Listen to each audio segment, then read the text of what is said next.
Okay. Hi, guys. So I don't know what my channel is. I just like to film and talk. That's what I like to do. So that's what I'm going to do. Anyway, I went to the dentist, and so I go to a dentist in a different town than where I live.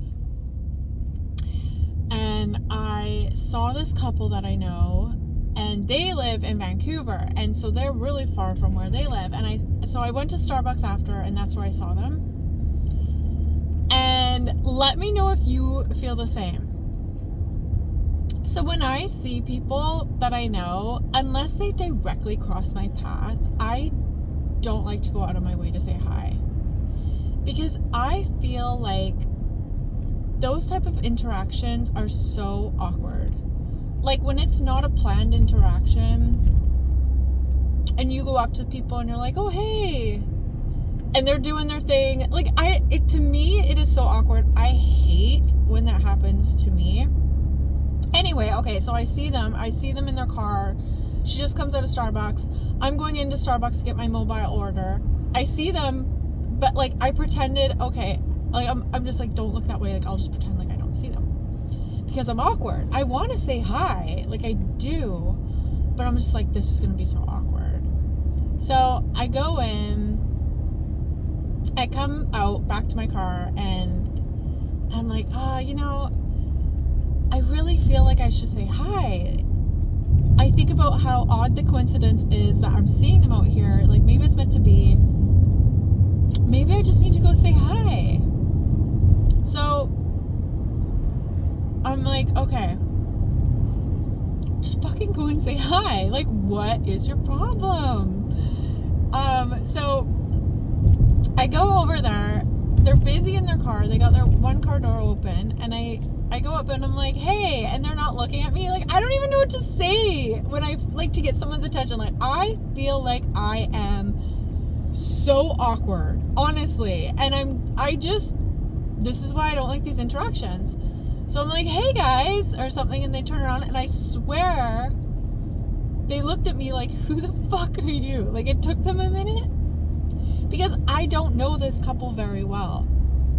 I've only seen the one guy who's friends with my partner. I've seen him maybe 3 to 4 times maximum in my life over the course of like 5 years. So I'm sure he recognized me, but he might have even had a hard time placing it. But then her, I've only seen twice. And not like a massive interaction, like with other people, like at a party, at an event. You know what I mean? So I feel like, okay, this is how I feel. If you don't see people with their spouse that you know, so say like they know my spouse more than me, right? Or he does. When I'm with my partner, then it's like, oh, that's Danielle. But when I'm just Danielle out in the wilderness on my own, I feel like it's like, she's really familiar, but who is that? Like, that's how I felt. And I felt so awkward. I was like, oh my God, it was such an awkward interaction. And I was thinking to myself when I got back in my car, I was like, this is exactly why I don't go up to people and say hi when I see them out and about, because it's always like these awkward, even when you know the people, it's just so awkward, these interactions. Like at the grocery store, like when people are busy. I don't know. Yeah, so awkward. And so anyway, now I just went back home. I bought this watermelon yesterday at the grocery store. It's a cut up watermelon in this huge container. And I was like, oh, that looks so good. Like, I hate cutting watermelon too, right? So I was like, oh, it's so good. There's like so much cut up watermelon. I can't wait to eat this. I get home, I'm like salivating for this watermelon. I open the container up, and it's like disgusting. The watermelon is like spongy. It was, yeah, like soft. I've never even encountered that. Like the actual, what's it called? The green part, what the hell is it? The rind? Is that what it's called? Anyway, that was soft. So I'm going out of my way like 15 to 20 minutes out of my fucking way to return this watermelon because it pisses me off so much. Also, I still want watermelon, so I guess I need to buy like an actual watermelon and cut it up, which I really hate doing. It's so messy, and I find it hard to store. Like, I don't have a container to store the watermelon either, because when we moved, I got rid of like so much kitchen stuff because our kitchen is so much smaller now. So one thing I keep meaning to bring up on my channel is I want to talk about the brand Veronica Beard. So what is up with this brand? I constantly see the ads for it. And yes, I keep clicking because the stuff looks nice. I'm like, oh, that looks cute. That looks cute. Like, click, click. It is so much money. Like, who's buying Veronica Beard? Are people really paying for this stuff? Like, I swear to God, like 3 years ago, 4 years ago, Veronica Beard, yes, it was expensive, but it was not as expensive as it is now. I remember their blazers were really expensive, but I felt like their clothing wasn't too bad. But now, it's like, why is everything so expensive? Like, I'll click on a shirt or something, it's always at least $400. And usually that's like an on sale price. It'll be like regular, like $500. Or pants will be like, it's always on sale too. It's always like regular $7.99 or $6.99 on sale for $4.98. I was like, what the fuck? Like, who's buying? And it's nothing like outrageously special. It's very simple stuff. I cannot justify the price. And I'm just like, who's buying this stuff? I can understand for jeans maybe. Like, I know sometimes they have like nice pair of jeans or whatever. Like, okay, fine. $400, $500. That's a lot, but okay, fine. But their dresses even are, I think, $700, $800 or something, and then it will be on sale. It's always on sale for $550, $575 or something, like $500. Like, for like just a simple summer dress. I'm like, are you like, who's buying this stuff? Veronica Beard. Veronica Beard it's not even like a household name. It's not like an old designer brand. Like, I don't get it. To me, Veronica Beard is in the same category as Sandro and Maj. And those brands, yes, they're like kind of expensive, but it's more warranted. For instance, I mean, if you guys are familiar, I don't need to say anything, but if you're not, you know, maybe Maj, a pair of jeans or something, pants or something, when it first comes out, like not on sale, might be $400, and then it will go on sale for like $2 something, right? Or a dress new would be still under $500, maybe it's like $450, and then it goes on sale for like $398 or like $365 or something, or, you know, somewhere in that ballpark. But Veronica Beard, I'm just like, what? Everything's like $700. Like, it's just insane. Or more. And I like, maybe it's worth it. I don't know. I still can't see it being that amazing that it's worth that much money. Like, it just, I don't know.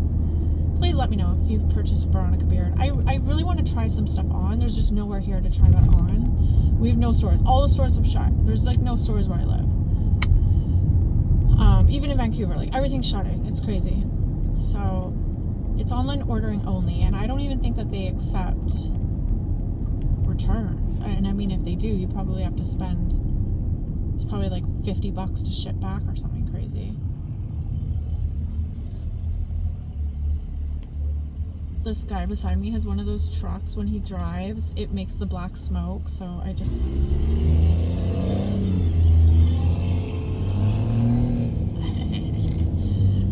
recycling filter on. But yeah, it's, dude, I wish you guys could see.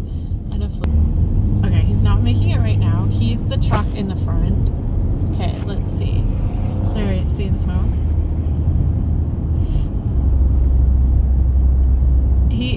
makes a lot of smoke when he really takes off.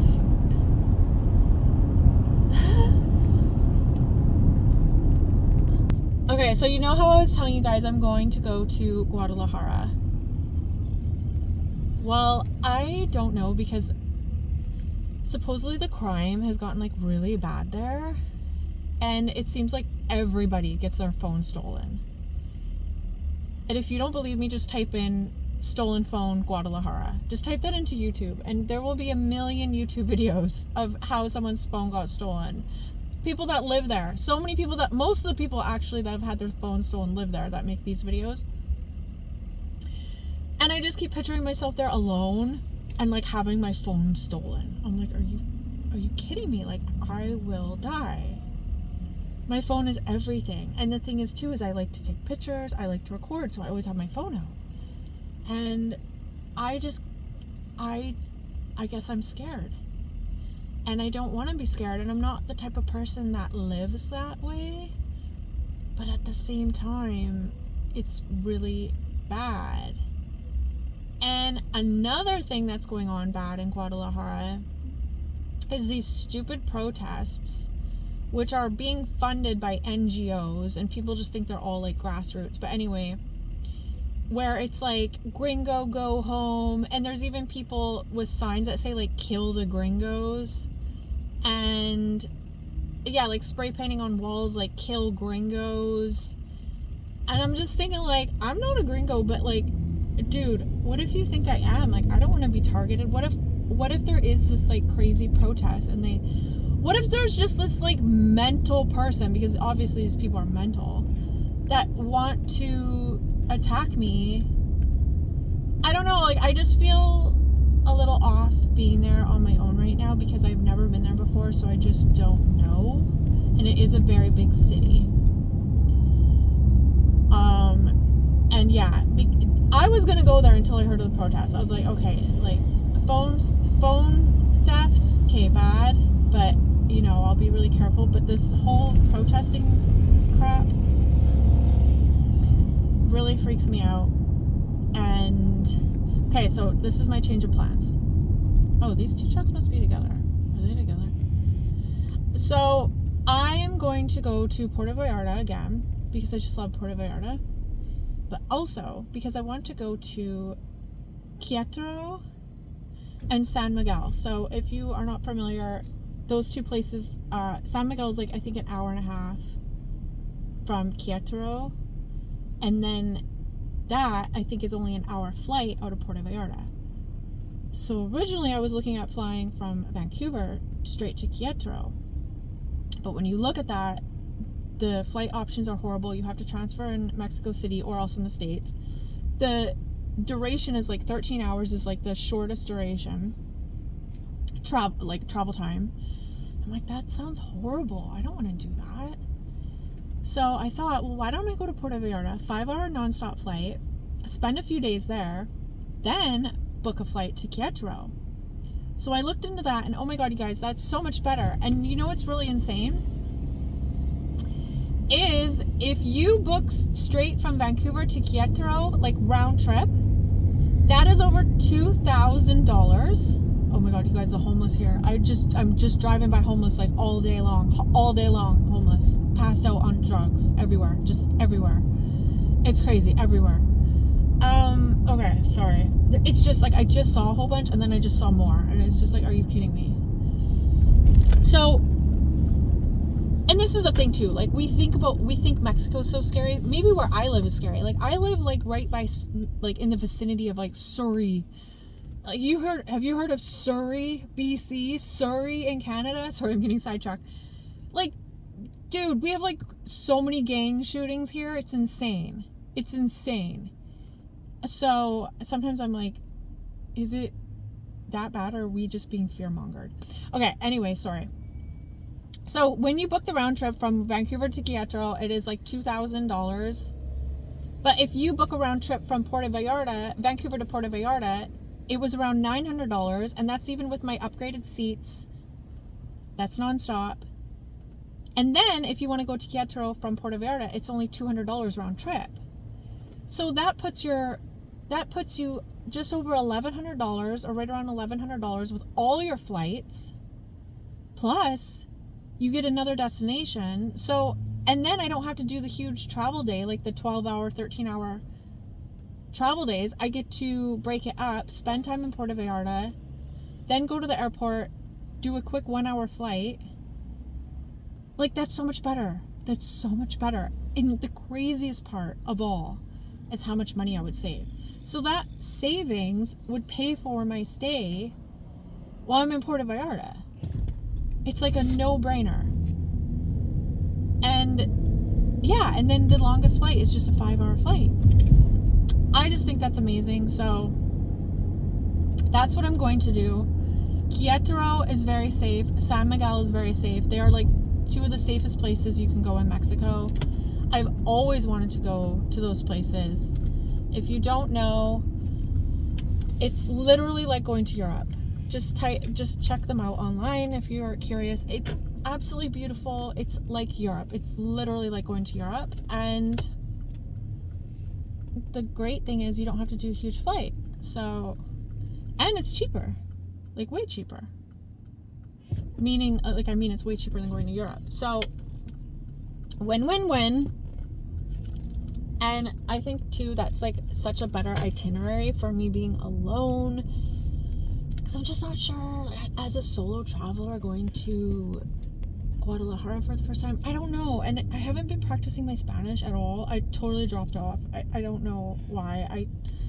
You know what? I should start doing my Spanish. What I was doing is like every day at 8 p.m. I forced myself to do an hour of Spanish. And I did this for like 2 months straight or 3 months. I don't know.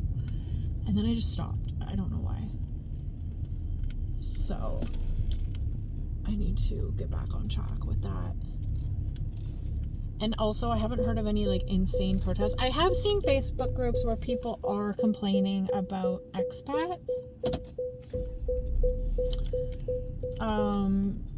But you know, okay, I get it. In tourist areas, yes, it's made the prices go up a lot. But at the same time, that's not just the expats doing that. That is because of greed in general, mostly from people that live in Mexico. Most of the places are owned by Mexicans, so they're the ones increasing the rent because they feel they can. Obviously, which then, yes, that's the expats is giving them the reason. But at the end of the day, it's not expats that want the prices to go up, because people don't understand. Okay, obviously it's very expensive for people to live there, and I understand there's a lot of people in Mexico that don't have a lot of money. I get it. But what's happening now is there's a lot of people in places like the US and Canada that can no longer afford to remain, especially in Canada. Canada is very expensive. So they don't have a lot of money, and they're actually going to Mexico trying to find affordability. So there's a lot of people that are not meaning for the prices to go up at all, and they actually really need the prices to stay down. Like, just because somebody's from Canada, for example, especially older people, just because they come from Canada or the US does not mean they have a lot of money. Sure, it can mean that, but it also can mean the opposite. There are also so many retired people that like are freaking out, scrambling, like, I need to get out of this country because I cannot afford to live. I'm going to be homeless. That's how bad it is. Like, it is so expensive in Canada. I have no idea how people are doing it. Yesterday when I was at the grocery store, a container of tomatoes, little tomatoes, which we grow here locally in greenhouses too. Like, why are they so expensive? They're grown in greenhouses, like stacked on top of each other. $9 for the thing of tomatoes. I was just like, what in the world is going on? Everything I look at is so expensive. And that's at Superstore, which is the cheapest grocery store. So if that's the price at Superstore, that means those tomatoes at Save On Foods are probably $14. I don't know, Save On is like pure opposite. It's called Save On, but it's really rip off is what it should be called. But yeah, anyway, okay, so that's my itinerary. I really need to book it and stop procrastinating. Just need to book it And yeah, I think that's like such a better itinerary. I do really want to go to Guadalajara, and I do want to go to Ajijic, but I think I'll go another time with my partner probably, rather than alone. Plus, he wants to go check out that area too, so I'll just save that for another time. But the whole reason we're going alone, well, I'm going on this trip alone, is because he's really busy working, and we have our cat, and even me leaving her with him, I feel bad because she's so dependent on me and she's so needy, and he's just really busy. So I still kind of feel bad leaving her. Anyway, okay, I'm gonna go take this watermelon back. I will see you guys in my next video. Hey, if you made it this far, can you leave me a star emoji? I want to know if anyone ever watches to the end of my videos, because when I look at my analytics, it shows usually a drop-off point is 2 minutes. So I'm like, is anyone ever making it to the end of my videos? Do I just talk to nobody? Maybe this is like some sort of therapy where I just talk to nobody, but I post it online. I have no idea. Okay, bye.